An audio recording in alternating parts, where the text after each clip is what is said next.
The advice and opinions expressed by the host of Autism Live and her guests are meant solely as suggestion and should not be in any way construed as child-specific advice. Any choices you make in determining your child's treatment are completely at your own discretion. Dr. Doreen Granpeesheh is the Dr. Doreen is an expert in autism. Doreen Granpeesheh. Dr. Granpeesheh. Dr. Doreen Granpeesheh. Dr. Doreen Granpeesheh is a visionary in the field of autism. Now you can ask her questions on Ask Dr. Doreen.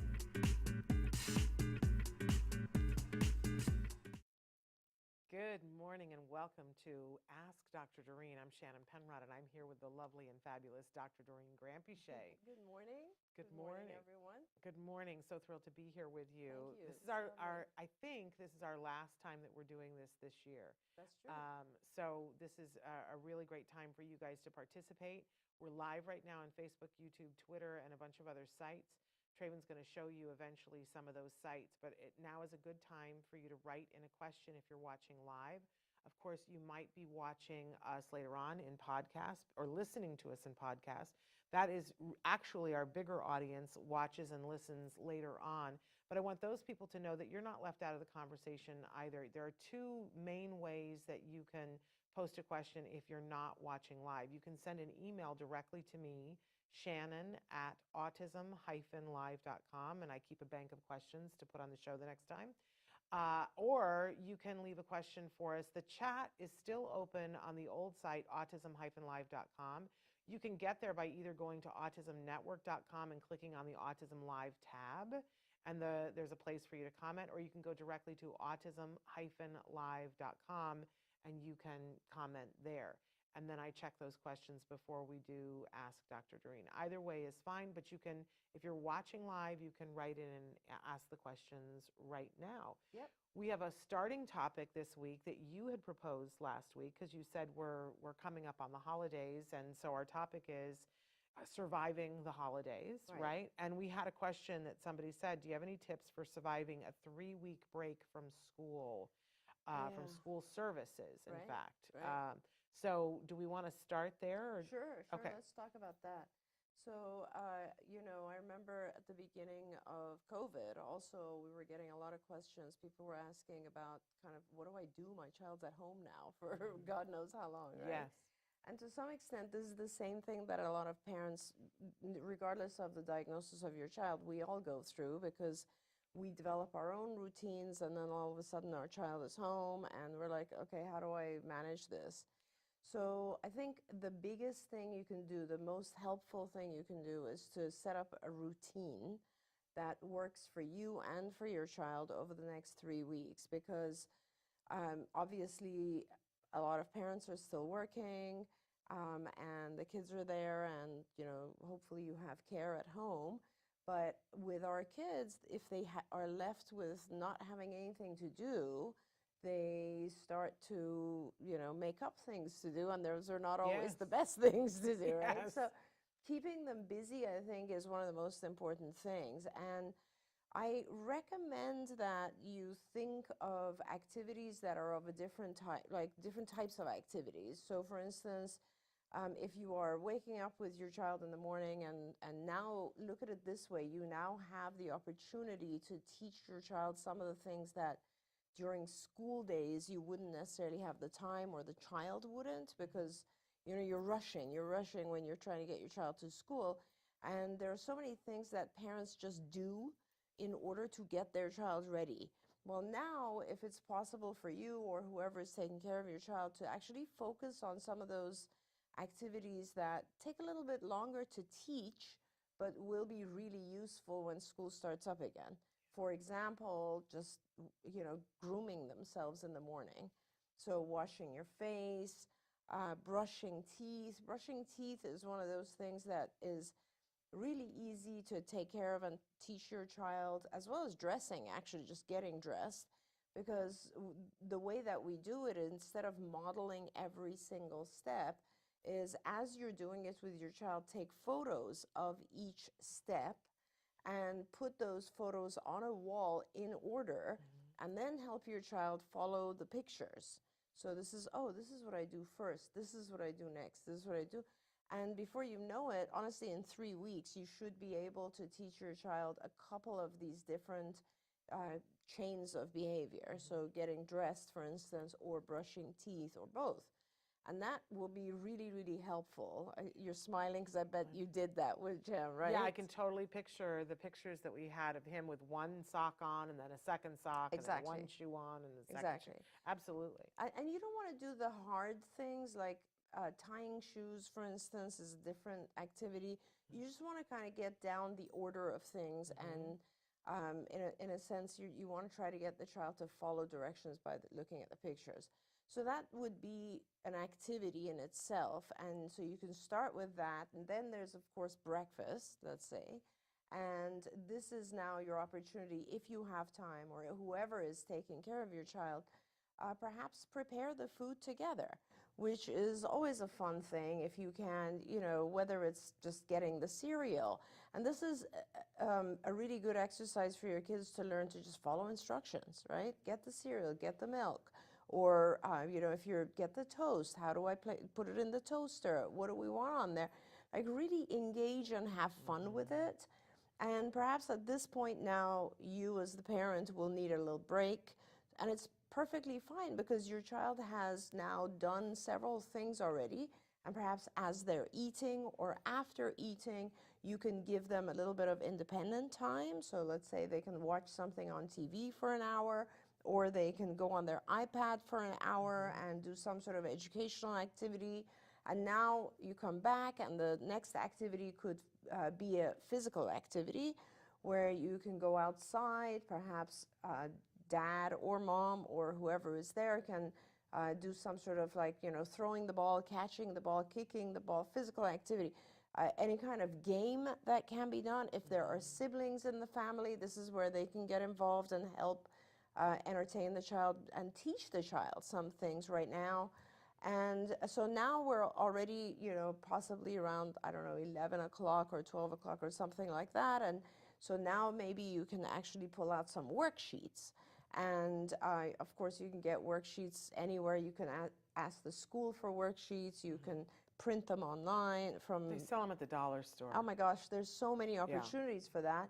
And pull out things that are easy, but perhaps this is really important because it helps your child kind of stay in the mode of what's going to happen when they go back to school, as opposed to completely forgetting what's going on academically, right? So they do maybe a half an hour of worksheets, or an hour if they can manage it, and you obviously want to keep an eye on the child and also give them reinforcers for this. And now it's lunchtime, and this is a perfect opportunity to work on preparing a sandwich together, cooking, maybe making some macaroni, whatever it is, but doing that as well together. And now it's after lunch, and after lunch you can definitely have a couple of hours of just playtime. And this is maybe when your child can focus on, if you have any of those wonderful leapfrog toys, for instance, learning their letters, reading, any kind of academic activity, or even adaptive activities that are focused on teaching your child in a fun environment at home. And by now it's probably 2 o'clock or 3 o'clock, and now you're at the point where normally your child would be coming home. Now, if you have errands, this is always a great time to grab your child, go visit family perhaps, go to run your errands. And this is also, if you're going to the mall, make sure that, first of all, this is an opportunity. Everything in life is an opportunity for your child to learn.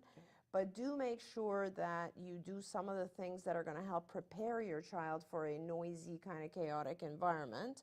And we might talk about that in a little bit, because a lot of our parents get overwhelmed themselves. I mean, I'm pretty overwhelmed right now, and we're still, far away from Christmas. We still have this week. But I am, we all get overwhelmed with oh my God, did I do this? Did I do that? And then we forget about our kids who are also stressing out.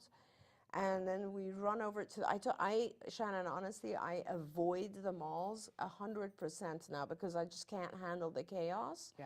And I can't imagine what it's like for our kids when they go to the mall, and it's just so many people and waiting in line, and you can't even find a parking spot, and then they go in and it's like noise and Santa and ringing and It's a lot. It's a lot. So, it's really important for our kids that if you do take the child to the mall or any other such place, have a plan, have a backup plan, and a lot of times that involves going back to the car so that the child can calm down, perhaps spending shorter time, like bouts of time at the mall and not just planning the whole day, those types of things, so that, or even like if your child has noise canceling headphones, maybe giving that to the child when they need it, those types of things. But that's so having a structured day is really, really helpful. I would put the schedule on a visual calendar so the child, and you can make pictures of all the different types of activities and put Velcro behind them and then change it every day, right? Absolutely. So you have it and you put in now we're going to do self-help stuff, adaptive, dressing, brushing teeth, dressing, and then breakfast, have a picture of that. And then you can have whatever the morning activity pictures are and so on. So your child kind of has an idea of what is coming, right? And then you can take them off and put them in a different order or add new ones each day, depending on what the activities are. So that is kind of the best you can do. There are a couple of things. One is get family involved if you can, because you're going to be tired as well. And this is where aunts, uncles, cousins, grandparents, anyone who can come in and give you just an hour respite is going to be very helpful. Reach out right now to people and say, hey, can you help me out Wednesday for 2 hours or whatever it is. Have them come over and do the activities. They can actually take your child perhaps on outings. That would be very good. Anything they can do to kind of give you a little bit of respite. So that's sort of number one. Second thing is make sure that you have a whole bunch of reinforcers available for your child, because I often remind our teams that we're powerless without reinforcers. So make sure you have activities and treats and objects that are powerfully reinforcing for your child. That makes everything easier. And use those. Offer plenty of reinforcers during this holiday period so that your child is really having a great time. And then the last thing is just make sure that you take care of yourself as well. I mean, a lot of our kids don't sleep very well, which exhausts the parents even more. And that's kind of like why really you need to get help and get people to come in so that you have a little bit of respite as well.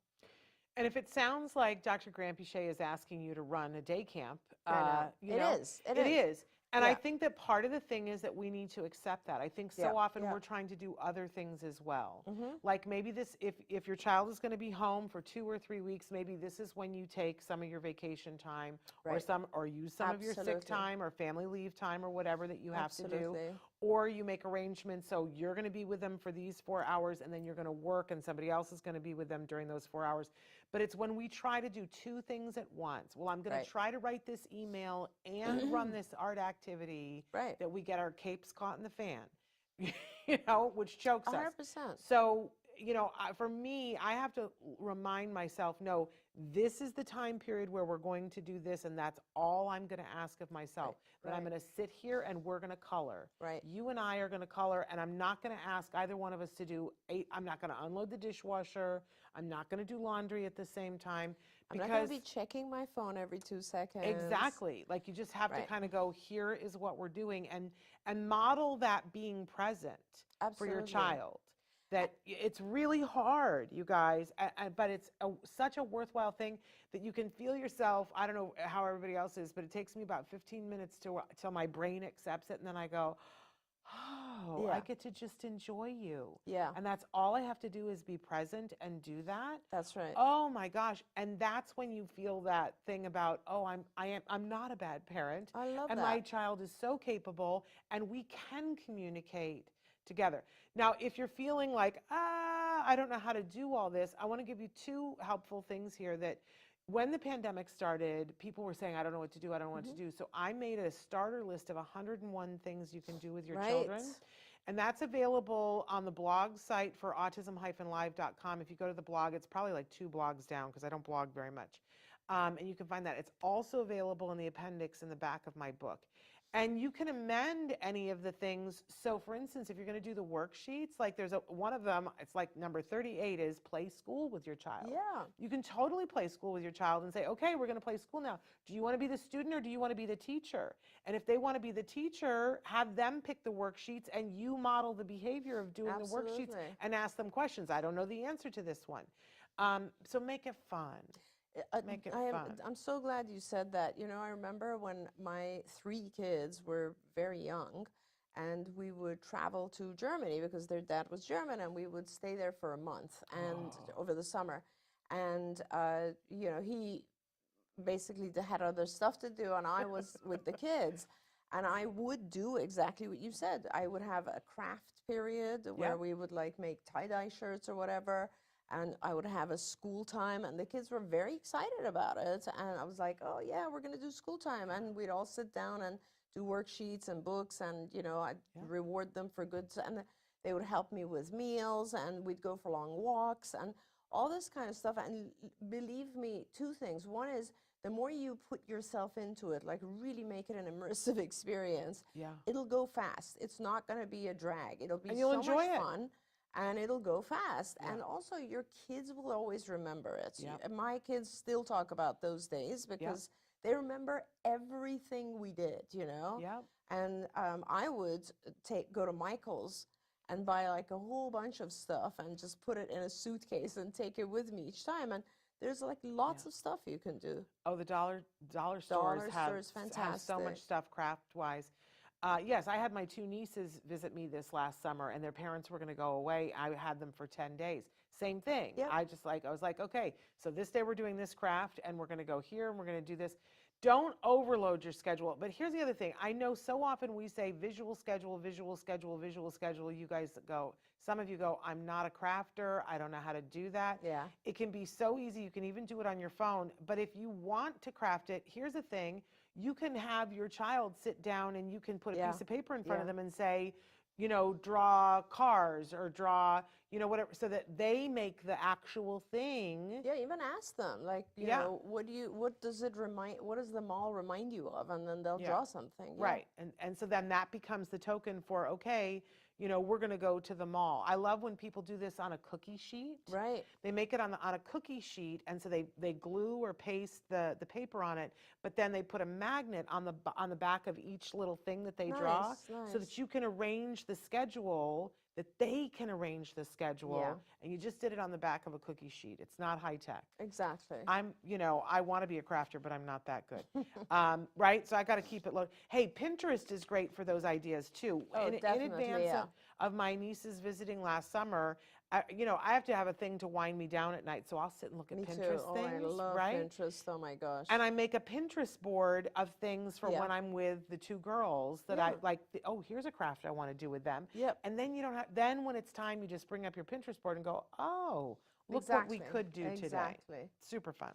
I love all of that. Hey, I didn't say at the beginning, I didn't talk and say all the wonderful things that I normally say about Dr. Granpeesheh, because the last show that we do of the year, I like to spend a little bit of time telling her how fabulous she is, extra. And I included, sometimes whatever I make for her, I said I'm not that much of a crafter, but one year this was the thing that I did that I sent. It's so valuable to me. I made letters with the pictures from families, but we have some new ones today. So let me say, first of all, that if you don't know Dr. Granpeesheh, she's been working in this field, the field of autism, for over 40 years. And thank everything above that she has, because the difference that you have made in so many lives, including mine. Thank you so much. I just can't even. I'm so emotional today. But really, where would we all have been without you? And where would I be without you? Thank you. I'd be working at a Walmart, losing my mind. That's what. And there's nothing wrong with working at Walmart, but I'd rather be here with you guys. Anyway, she's made a difference in a lot of people's lives, and you may not know because she's worked in this field in many different ways, and she founded a wonderful organization that did great ABA. But she also founded a charity, Autism Right. Care Today, which she still is very involved in, that gives grants to families for the things that they request. This Yeah. is one of the things that I think people miss all the time, that sometimes you apply for a grant and it's for a specific thing, an iPad, whatever. Yep. And, you know, a lot of people need an iPad, but not everybody. Sure. Sometimes people need a fence, sometimes they need something else. So the wonderful thing about ACT, Autism Care Today, is that you can request what it is that you need, or the child or the individual that is on the spectrum that you love needs to help them to progress. Right. And you were a fearless leader and led us through an amazing event, the All Ghouls Gala, that raised money. Good Lord. And so they just have closed a grant phase, and these are just some of the grants that they gave that parents wrote in and said thank you so much. So I That's just want to amazing. say a couple Thank of you. them to say. Thank you. So, you know, I'm not crying, you're crying. Because this person got a grant that would help them, I think it's for co-pays for their ABA therapy, and they said, I'm crying. Well, Thank you so, so much. Words can't express our gratitude for this grant. Please know this is a Christmas blessing, and we are forever grateful. I'm just going to sob through this whole thing, love okay? that. Thank you for sharing this. Yes. with me. Okay, and then somebody else asked for sensory equipment. See, it's not a one-size-fits-all. They asked for a weighted vest and some fidget toys, and they said, thank you so much. His gifts are wrapped and under the tree. What a blessing. Merry Christmas, and God bless you all. Oh, Then that's another amazing. person who got a grant, I'm assuming for copay for ABA therapy, they said thank you for the grant to the very specific children's therapy that will help pay for our son's out-of-pocket therapy fees. I'm extremely grateful because this money will help this individual in therapy and get him to a better place than he is right now, socially, physically, emotionally, and behaviorally. And you can see the Oh. family there. Oh my God, what a beautiful I greatly appreciate family. you and your donors for being here to help individuals like my family and I that are having a difficult time to make ends meet sometimes. May God bless each and every one of you far more abundantly than all you ask or think. Below attached is the family photo, and you guys just got to see that. I'm just leaking. That's that. Just Yeah. stay with me. Oh my gosh. Okay, then the next one is also a grant towards ABA therapy. They said, thank you so much. I've attached a picture. This grant has helped my family tremendously. Our son is in ABA therapy, speech therapy, and occupational therapy, Oh. all of which I have to pay despite having insurance. It was such a relief to receive this grant Oh because my it gosh. removed the financial stress that our family was enduring due to the cost of treatment. Thank you very much. I am so appreciative of this. I am so grateful. Look Oh, at that I beautiful, know. beautiful Look at this child. guy. Oh my God. Okay, the next one was money towards a safety fence. And it says, we are incredibly grateful for the grant. Our two youngest kids are on the autism spectrum. They both love to run and be active, usually in opposite directions. Isn't that the way? The grant we received is going towards a fence so we can fence our backyard in and make it a safe place for them to run and explore. This is monumental for our family since currently it is a struggle to provide them a safe space outside.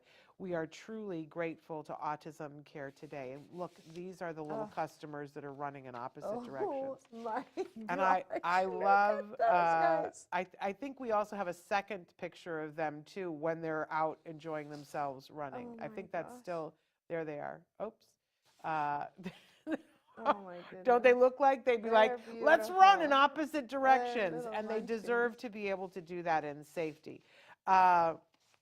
Then there's another grant that was we had several grants that were specific at the All Ghouls Gala that people could donate specifically to those families, and this was one of those Yes. towards ABA. And they said, please send a thank you note to the donor. They truly do not understand. Oof, Yeah, I know. just how much of a difference and relief this brings our family. Genuinely, I can't thank them enough. I want that family to know that actually a lot of us do know, because a lot of us were Yeah. walking in your shoes at some point, and even people that are on the board are people who have kids on the spectrum that at yes. some point, I Yep. mean, the reason why they got involved with ACT today is because we actually do know and understand what a difference it makes. And then the last one that I'm going to read it was a grant for safety equipment for something called a Wonder Wagon. I don't really know what that is, but I want to look it up. They said, we are so grateful for this gift for our son, the best gift we could have received this year, and thank you so much. Oh my God, I got to Sharon, get that's tissues unbelievable. because I'm absolutely, Oh, okay. that's incredible. Thank you so much for sharing that with me, first of all. And I'm so just, it's such a blessing to be able to do that for some families. And I absolutely want to share those with our board as well. Because, you know, our board is 3 gentlemen who have been there from the very beginning with me, you know, Jay O'Connor, Bill Cernius, and Greg Anderson, and they are dedicated to this organization, to ACT, Autism Care Today, and they all put in so much of themselves as well, and I'm sure this will really touch them as well. But I just have to say to you, and I want to thank Sarah too, Sarah Oh my Tweedell, God, who makes our everything dear happen. Sarah, Oh yeah. my gosh. Yeah. But none of it would happen without you. And Well, you need to own that. None of it would happen without you. Thank you, Shannon. I appreciate that. What a difference you make. And people are saying that too. Susie Thank says, you. God bless you both. And Taryn says, I'm grateful for this network and for both of you. You guys have given me so much hope on this journey. And I know that there are so many more people who feel Thank this you. as well. That the work that you have devoted yourself to, I just hope you feel on a regular basis, day to day, how much meaning it has given so many of us. Thank you very much. I do, and I love it, and I appreciate it. And you are such a blessing to remind me of that. I did. I mean, sometimes we all need to be reminded of that. Thank you. I appreciate that. I wish there was more I could do. Honestly, I wish there was more I could do because it's so tough. Like, people don't realize how difficult it is, you know. As you know, one of my neighbors who is an adult on the spectrum just lost his grandfather the other day. His grandfather passed away, and I was at their place, and it's very, very difficult for families to deal with any kind of trauma, you know, and life is just so difficult. I was talking to his mom, and she was saying they're so desperately, of course, as you know, he used to be in our dear friend Joanne's program. Yes. And that was, you know, so that's like one of the things that I would love to help figure out how we can help some of those adults get services again. But thank you for sharing all that. It touches my heart so much. I'm so glad. Thank God that we were able to help these families. And more. I mean, those are just the ones that we've heard back from them in the last few days. Which is amazing. You know, what a blessing. You know, that the truth is that ACT today, I think you guys are approaching having given away $2 million worth of services. And I don't know if people know that during the pandemic, when things were at their height, you guys just gave away grocery cards. We did, because there were so many people who had lost jobs. Yeah. And I was just hearing about it all the time, that like people were in really bad shape because they just couldn't afford food. Yes. And so I just told Sarah, I was like, listen, I know the board's going to approve this. Let's just give away grocery cards to whoever needs them. And we had tons of requests. Yes, thousands you gave away cards.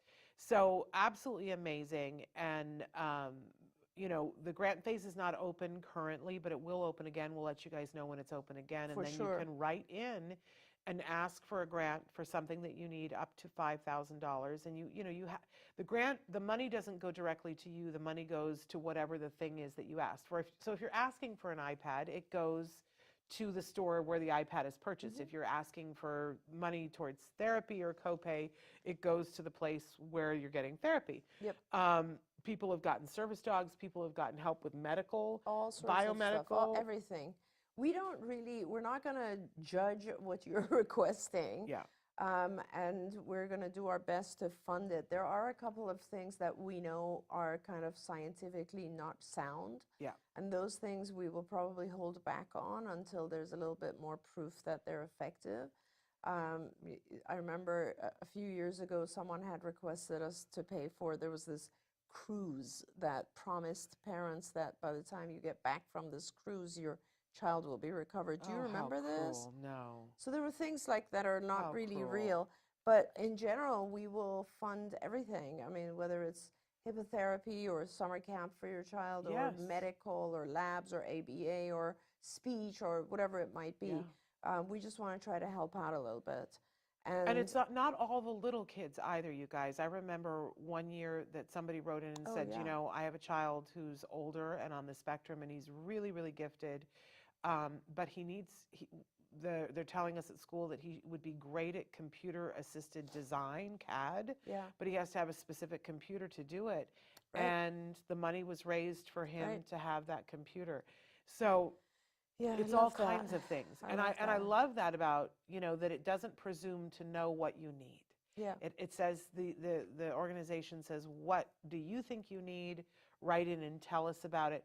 The truth is there's never enough money to fund everything because, you know, we would need to have Bill Gates money and Ryan Yeah. Reynolds money. Yeah, You know absolutely. what I'm saying? To be able to do all Yeah. of that. But, you know, there's a lot of fundraising that goes on.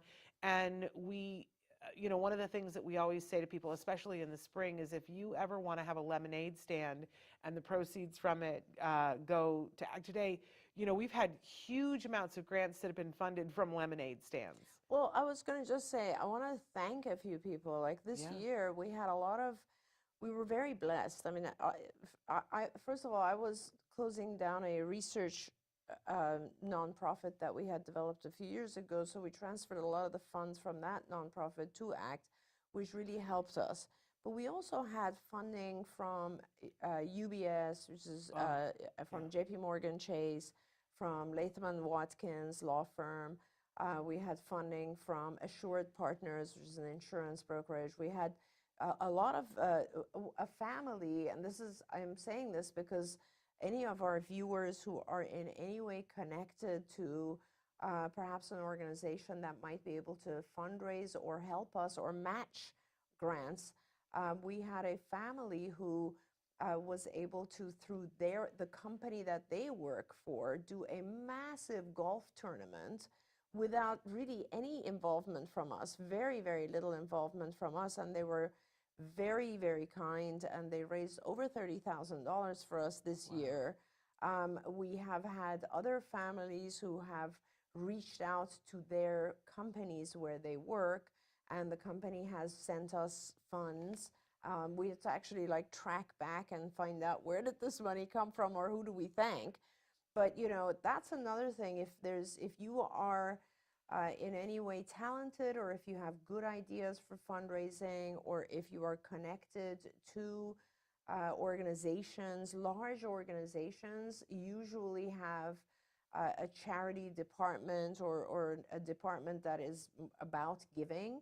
This is the time of year where we ask people to give us grants, fund our organization, because we then can also give, you know, whatever we receive, the person who gave it to us will get a form that they can use for their taxes, and about 50% of your taxes will be written off, because we are a 501c3 organization or nonprofit charity. So, and you know, talking about Sarah and all the work that you did for the party, and Traven and everyone, we all do that on our own time. We don't charge the organization. We all just give it as much time as we can. So it's a labor of love. It is a labor of love, and we're very grateful for all the folks who were able to support ACT this year, and we ask all of our viewers, listeners, please help us out. Autism Care Today, because it really, all of it goes back to families like this, and it's a wonderful, wonderful thing. Yeah, it is a wonderful, wonderful thing. But thank you for being the fearless leader and for starting it. Thank you so much, Shannon. It's been such a joy. I mean, I'm so thankful that we have this organization, and we'll always, always do more for it. We're so thankful that we have you. Okay, I want to get back to questions, and I want to say that people can write in questions right now. I promise that you guys always want to ask questions at the end of the show, but write in now. But last week at the end, we had a couple of questions, and I said we would get to them this week, so I want to make sure that I do. Our fabulous Johanny, we're saying hello to you in Philadelphia. She wrote in and said, and you were talking about reinforcers before, about how important they are. She wanted to know last week, Dr. Doreen, how do we teach different reinforcers? I want to give him other things to work for besides snacks and computer time. It's a great question, right? It is a great question. It's a really good question, because the answer that I give you will not be what you expect. Okay. So, so this is one of the things I like about ABA, or like the polished version of ABA, because ABA over the years has changed, right? And so reinforcers, when we think of things that are reinforcing, we, as parents, we start first to like list things that we think are rewarding to us and that are appropriate, right? And you kind of have to tear that list apart and just put it away, tear it up, because a reinforcer by definition in ABA is something that increases behavior, that motivates. And that does not necessarily mean that it's going to be something that you find reinforcing. So reinforcers can be things that are not wouldn't even come to our minds, right? Like I used to have a child whose major reinforcer was he loved having water splashed on his face. That was like a thing. He would giggle and laugh, and that was like something he waited for. Whereas generally speaking, spraying water on someone's face is pretty aversive. Yeah. So for him, though, it was like the thing that he Wow. wanted. So Yeah. you have to realize that everybody has different reinforcers. And as a parent, I totally agree with you that we don't want to over sugar our kids. So you do want to have some snacks that are healthier for sure. Fortunately, nowadays, there's like everything possible. There's sugar-free, gluten-free, everything that's possible. You can have anything that you want, but remember that it has to be reinforcing for the individual. So you might think, hey, I don't want to spend that much time on the computer, Right. and why don't I do TV? But the child has absolutely no interest in TV.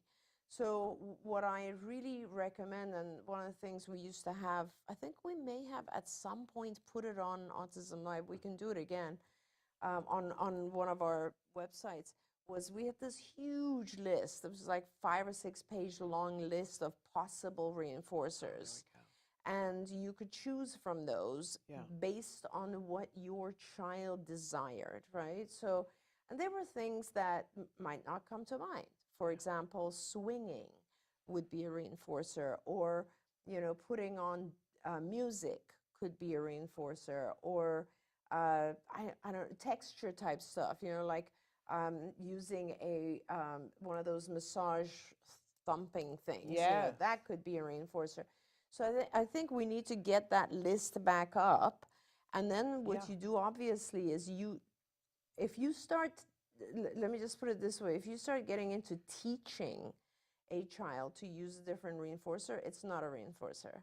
Reinforcers are not taught. They are natural things that are enjoyable for the individual. Now, that being said, as I said that, I realized there are certain things that our kids don't have experience with, and therefore don't know that they're reinforcing. And once they do experience it, for instance, a child might be scared of one of those massage tools, and as soon as they feel it, they might be like, oh, I really like this, right? Or certain foods. They might have an aversion to certain foods, but once they try them, they'll be like, oh, this is great. So you do have to try things, but honestly, if your child doesn't find that thing enjoyable, then move on. Find something else in the universe that they do like.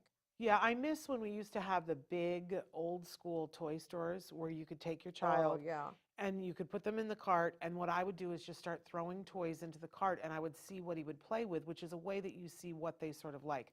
Now they still have the small Astra stores that are the mom and pop stores, and they're great because they will allow you to come in and play with everything. I would tell you to find an Astra store near you. It's different. You can't just throw, it's like, it used to be private. You could just throw it in the cart and walk around and nobody would bother you. Now they're going to be right there going, hey, try this. But that's its own form of wonderful. So try that.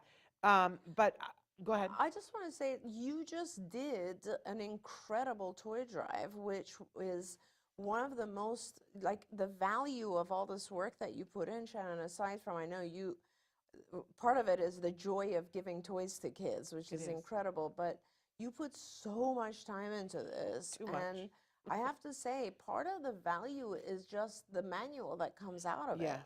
And being able to look at that, I looked at that the other day and I was like, it's unbelievable. Like, there's so many good toys, and you've listed them, described them, suggested the type and age of child that might benefit from this, things you can do with them. I mean, that's that's like looking at the Sears catalog of toys, you know. I love it.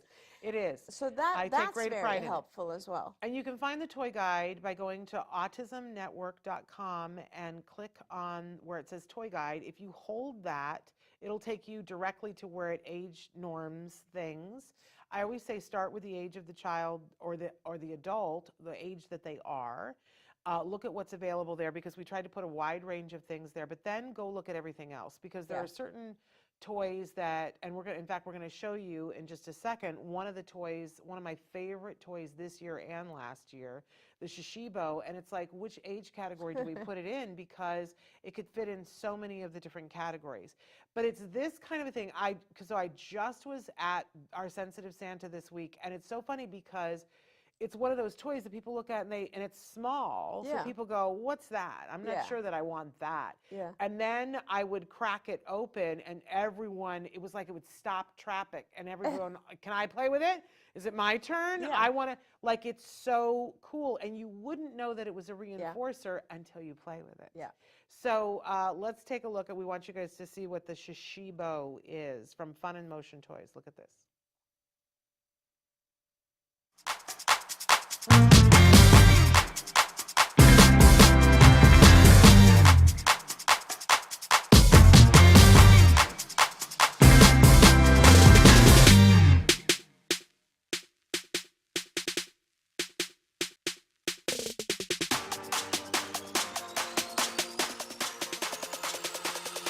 Best-selling brain teaser puzzle on Amazon and Barnes & Noble. And guys, they're a magnetic shape-shifting puzzle. You can create 70 different shapes with these, and they're part brain teaser, part puzzle, part fidget toys. I think one of the advantages of the Shishibo is that it combines the characteristics of some of the most successful toys. It has the stackability and combinability of Lego. It has the magnetic properties of magnet tiles, and at the same time, the transforming problem-solving aspect of a Rubik's Cube.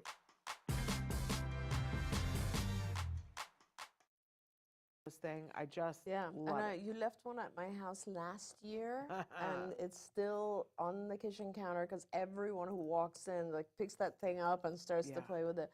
It's like, remember when the Rubik's Cube came out and how it was a craze, like everybody was doing it? This is one of those toys. Well, and they've got other toys too, so check them out, Fun and Motion Toys. What I especially love is that they gave us a special discount just for our viewers. So if you go to their website, funinmotiontoys.com, and pick out whatever toys you want, and they have other amazing things. I'm waiting. I ordered my husband something. It's called a Wandini. If you know my husband, it's the right toy. My husband is 65, and I'm ordering toys for him. I love it. If you go on the website, and when you go to order, when you go to your cart, like on any website, there's a discount code place. I always want to be hooked up. Yes. Well, let's hook you up. So if you put in LIVE, L-I-V-E 5, you get 5% off of your total purchase. Yeah, that's which awesome. is really wonderful. So, Dark Angel, I'm so excited because I couldn't remember what the second question was, and I thought it was something else, but it's about pronunciation. She had written in and said that her son's pronunciation, and correct me if I'm wrong, Dark Angel, that the pronunciation has actually gotten worse recently. Right. That it was better, but now it's gotten worse, and that part of the problem is that he is requesting something, but people can't discern what it is that he's saying, and then instead of being a reinforcer for speaking, it's frustration. Yeah, absolutely. I can understand that. And she also wants to know, I wonder if teaching matching is too early for 4-year-old. Right. So let's get that one first, because teaching matching you can start at like age 2. So you could be teaching matching immediately, and that's not a problem at all. And but remember, there's lots of different matching exercises, which so you're not going to start with the most complicated, right? So matching identical one object to another object, 3-dimensional. So an identical cup to a cup is the easiest. And then, of course, a 2-dimensional, so a picture of something to its own picture is next step.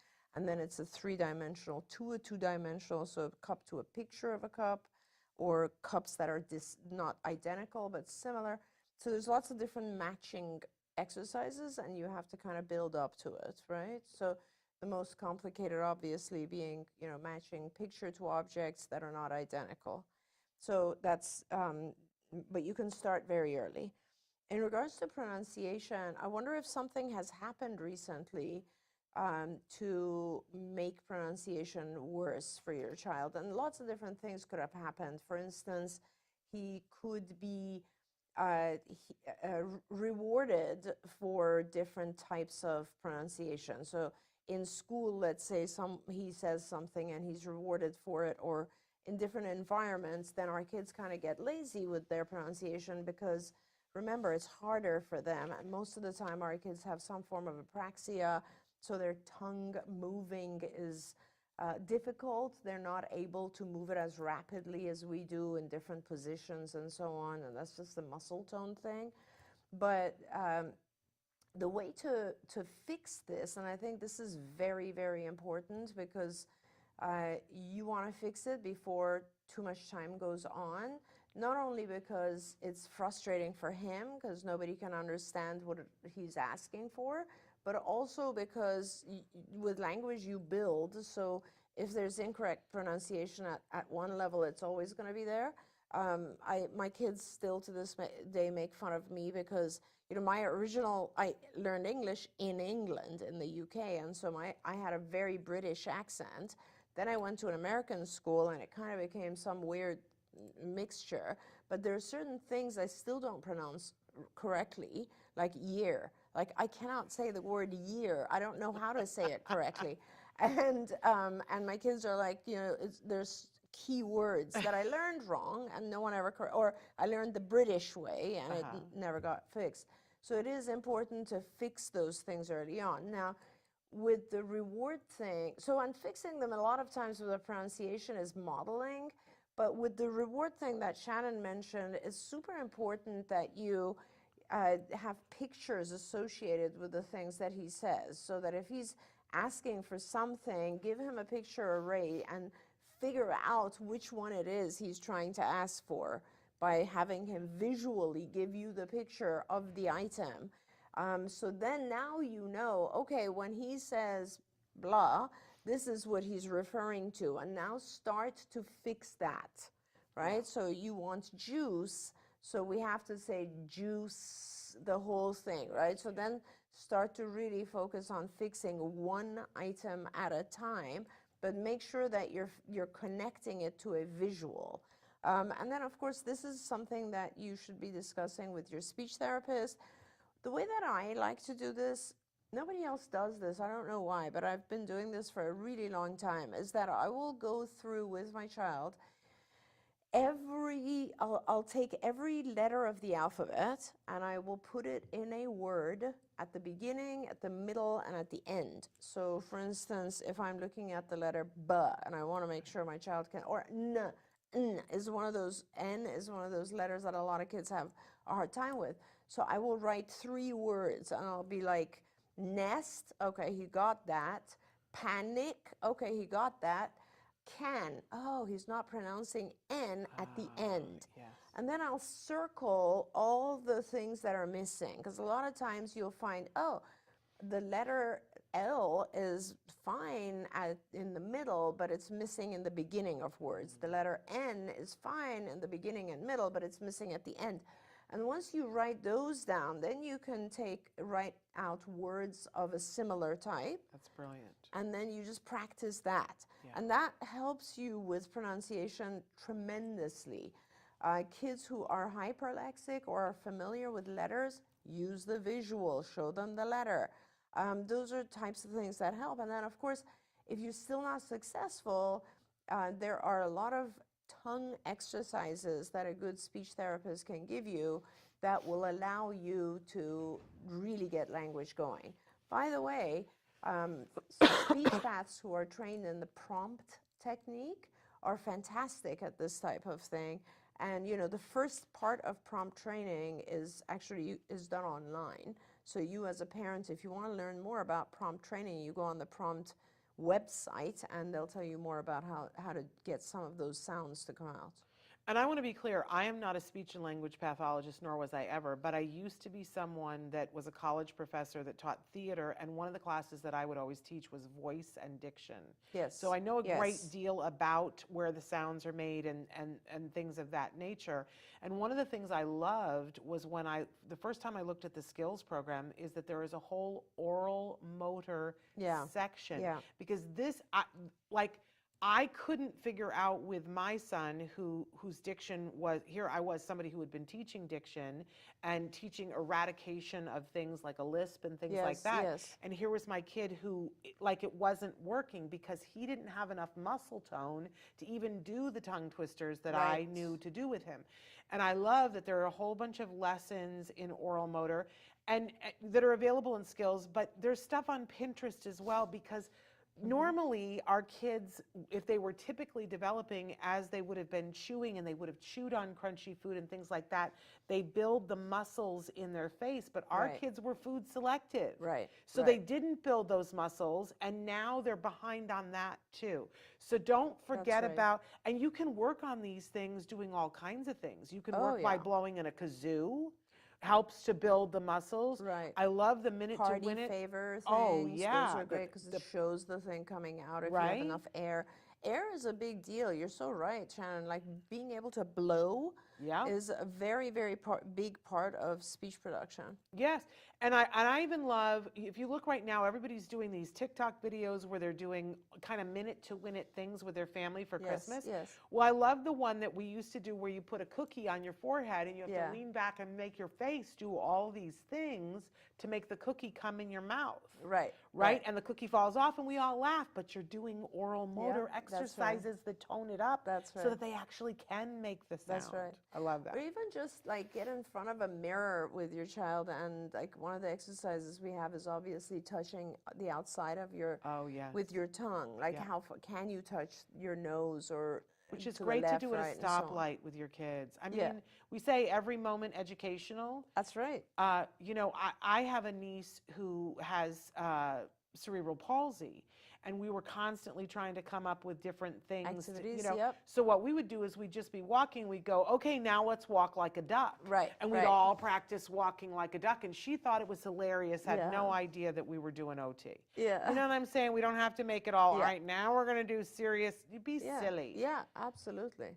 Put you know, whatever the breakfast thing, yogurt or whatever, and go, okay, and now let's see who can lick it off first. That's a great one. Right? And have games. It doesn't have to be hard, you guys.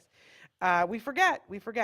Is it okay to do a simple picture schedule, or more specific the better, for my nonverbal 6-year-old? And they say, I have a hard time sticking to it. I get overwhelmed with my own attention deficit disorder, and sometimes I skip things. Any suggestions? No, you can do it as simple as it works, right? As long as it works, it doesn't have to be anything complicated at all. In fact, I suggest that you just get a Polaroid camera and just take a bunch of pictures of your child in the order of that they're doing a particular thing, or the day, in the order of the day. That's it. Just put them on the wall under each other so your child can point to them. Kids who are hyperlexic, we don't even, or who we've taught to read, we don't even do pictures anymore. We just write the activity. It doesn't really matter. I mean, sometimes for kids, stick figures work. So whatever works for your child. And if it's reinforcing enough, they'll remind you. Absolutely. Right? They'll go, wait, you know, it's time for me to get my treat that I get to do this. That's right. That's right. So then you don't have to worry about it. They will start running the program. I'm so glad you said that, because sometimes what we forget, like what I like to do with my picture schedules is I will put the reinforcer picture in as well. So it's like we're doing this, this, and then you get this reinforcer. We're doing this, and then you get, so that way the child has a sense of control over it, and they see that there's a reward coming, which is really important. Wonderful. Oh, Susie wants to know, how do you teach a kid to blow their nose? Oh, yeah, that one's a good one. Yeah. So, you know, with, you start, Susie, with just having a tissue in front of them and going, so that the air coming out will move the tissue, or a feather, for instance. And that's where the concept comes about. And then it's just a lot more practice of doing that, and so that they learn that you can, actually make air come out of your nose. Yeah. Yeah, it takes a while. We have a question coming in from Korea. They say, my son wouldn't get out of a car when the car pulled out of the parking lot at the building of the PE center. Now he's getting bigger and bigger since he has taken risperidone. We don't have many choices to choose various medicines. So I'm not 100% sure. My son wouldn't get out of a car when the car pulled out parking lot at the building of the group PE center. It sounds like he wouldn't get out to go in and have the therapy is what it sounds like to me. Yeah, it does sound like that. And Well, that sounds like communication. well, it could be a number of things, right? It could be that he's not enjoying what's going on at the center there, so he's avoiding it. The function is avoidance, right? He's clearly avoiding going to the center. And this is one of those questions that kind of breaks my heart, because a lot of times it becomes harder to manage and to teach something when our kids get older, right, as they're bigger. Yeah. And it's just very, very hard. It's harder to manage a 10-year-old than it is a 2-year-old. And so I really suggest that you try to just get help, because if there are two of you, then or if you can hire a large male type therapist who you can have trained by looking at online stuff, then that person, it's not as hard for them to help manage your child. But the idea is anything that you want to increase, you have to do in small steps and reward it. So if you are able to get your child to go, like let's say you drive up to the PE center and your child is willing to just open the door, reward that and go back and go home. Then the next day they open the door, and the reward has to be very motivating, right? It's got to be something that they don't receive the rest of the day or the rest of the whatever week, but something powerful. And then the next day you're going back and now they open the door and maybe put their feet out. And then you'll reward that. And then after the third trip is they open the door, put their feet out, and actually stand up. And you do this in a way where it becomes a positive experience and your child realizes that they're going to only get that big reward at that site. And now you're gradually increasing what is required to get that reward, and then it works. But keep in mind that, you want to find out what it is that's happening there that's so aversive for the child. Yeah, it has to be more rewarding and less aversive. They've written in and said either Abilify or risperidone. He can use mandoprine and a few intraverbal operants. Every day I can't handle his certain stubborn behaviors, and they want to know, how do I teach a visual schedule or the benefits of exercise? Yeah. So I don't, it's not, it's not being stubborn. It's just demanding what you want in a certain way. Yeah. So it's kind of like with typically developing kids, they also everyone, not just kids, but everyone is stubborn, let's say, about the things they want and don't want. We compromise because there's a different reinforcer available. So let's say for all kids, they don't want to go to school. Nobody wants to go. Why would you want to go to school, right? It's so much more fun to stay at home, sleep in, play, watch TV, whatever. Yeah. But we go to school because there are primarily two reinforcers involved with going to school. One is friends for typically developing kids, and our kids on the spectrum don't benefit from that because they don't develop friendships and they don't have that social desire of a friendship. And the second reinforcer for most kids is the parent being happy with them. Yeah. And again, our kids don't experience that too much because they're not aware of it, right? So there are a lot of reinforcers in the environment that are not meaningful to our kids, right? And on top of that, the school environment is probably more noisy and annoying for our kids. So it's kind of like not just not reinforcing, but aversive as well. So what you have to do is you have to cut down your child's activities into very small chunks, like, getting ready. Okay, that is one area where he is stubborn. What am I going to do to make the activity easier and the reinforcer greater? And the two things that you do is, well, first of all, you have to find powerful reinforcers, and you have to chop the activity into small steps. And that's the answer, you guys. It is, you always, when something is hard, when you think the child's being stubborn, make it easier and increase the reinforcer. That's what makes it fair. That's what makes it fair. That you always say. At make that it fair. point, that's Yeah. what makes it fair. And then you can gradually make it more complicated, and you can also gradually reduce the powerful reinforcer to make it more like the real world. But in the beginning, it's got to be a very small, easy step with a very powerful reinforcer. There we go. We're out of time, unfortunately, yes, I see that additional question. But I want to thank you guys all for being here with us through this very crazy, bumpy year. But wait until you see some of the things that we have planned for 2023. We're going to have a really good time and give you guys more information and be here with you, because you know what I always say, si se puede, we hold hands. I don't know whether I want to give this to you now or not, but I'm going to give it to you, and you decide whether you want to open it so now kind or of go. you. Thank you, Shannon. But you know, it's very Of hard. course, I have as to you can, open it. as, Sorry. as you can imagine, it's very hard to find a gift for Dr. Granpeesheh, because what do you get? Thank you. The woman who's given you everything and who's a behaviorist. Thank So, you very much. Okay, I can't wait, and our viewers have to see what this Yes. is. And I also want to say, before I open this, that you know, I do one free evaluation per month, and I've not scheduled, I think we might have scheduled a couple for 2023. So if you're interested, I'm happy to do an eval for you on Zoom, no charge to you, and just First come, first send serve. us an email. Yeah. Write to me, Shannon@autism-live.com. I cannot wait to see what You this is. can't see what it is yet? Fluent Pet. Let's see what this We've is. talked about this before. Have we? Yes.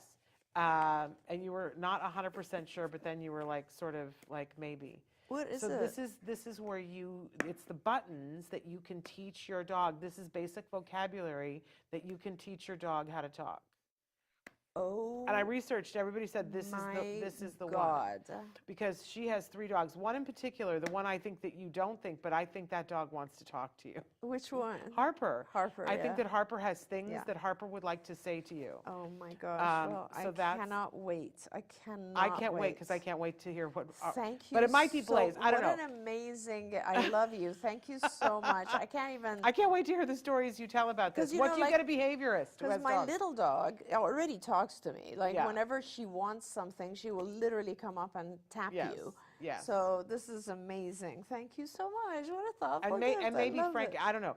But anyway, it's the basic vocabulary so Thank that you. you can get started. I love this. Kind of crazy. All right, you guys.